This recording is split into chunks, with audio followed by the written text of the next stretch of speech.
een keelslag bij Jesterwoude. Nedig omdat er ruimte komen mat voor de nij-ontelezen dik. Want oeren hier met het hier er hierloos uitzet. Deze dik die wordt eigenlijk verlengd naar de Jesterwoude kant. Een tiental meters. Hier verderop komt nog een tunnel voor het secundair verkeer. En hier achter u komt straks een ondertrokgang met de N83 onder de Venekoterwaai trokje. De komende weekend wordt boeten de Maas en Joenspits kapen. Om zo het trokgaande verkeer zo min mogelijk te lijst te wezen.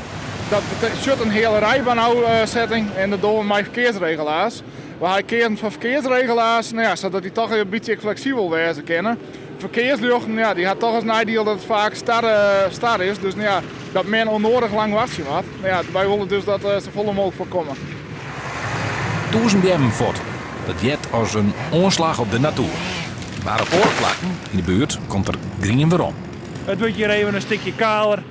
Maar wij hebben hier verder op het werk hebben wij een compensatieplicht. Dus daar kan ik bij voor weer om. Wat gebeurt er nou met dit hout? Het hout dat wordt over, de snappers gaan naar een verbrandingsoventje voor de warmte. En het hout dat gaat naar een handelaar die het verzagen in balken, planken en hard hout.